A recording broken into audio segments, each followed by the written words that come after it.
Bonjour à tous. Les marchés obligataires affichent de très fortes performances en ce début d'année. Or, ce mouvement s'opère dans un contexte de révision à la hausse des perspectives de croissance. C'est donc bien la désinflation qui est à l'œuvre en ce moment.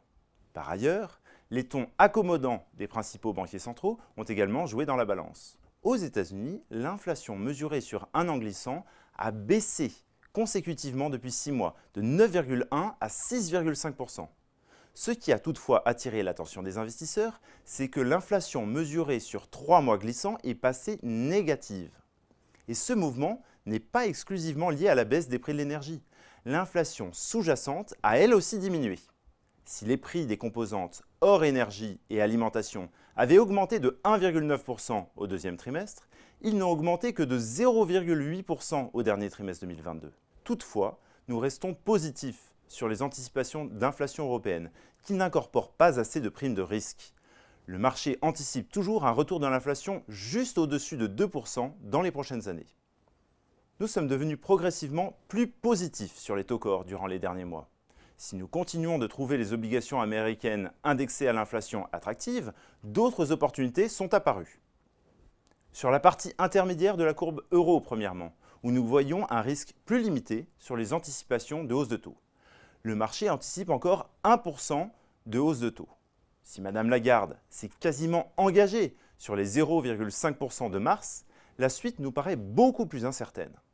Avec un mouvement de désinflation fort, une Fed qui devrait prochainement s'arrêter de monter, une pause est tout à fait possible dès le mois de mai. Nous voyons également de la valeur sur la partie courte de la courbe australienne. La hausse des taux pénalise directement les ménages qui sont endettés à taux variable. Ces derniers vont devoir réduire leur consommation pour faire face à la hausse du coût de leur emprunt immobilier. Par ailleurs, les salaires n'ont pas connu de hausse notable et restent sagement à plus 3%, en ligne avec les hausses historiques. Enfin, la hausse de la devise va avoir un impact désinflationniste. Le marché anticipe encore 0,6% de hausse sur les prochains mois. Nous ne partageons pas cette vue et sommes donc positifs sur les obligations australiennes.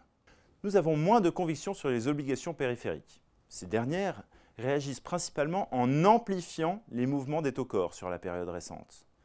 Nous préférons aujourd'hui exprimer nos vues directement sur les taux corps.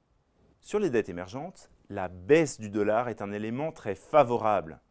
Toutefois, nous restons très sélectifs, car la gouvernance reste un sujet dans de nombreux pays. En conclusion, la désinflation se poursuit et ouvre de nouvelles opportunités sur les taux corps. Nous conservons notre vue positive sur les anticipations d'inflation à court terme de la zone euro. Merci et à très bientôt.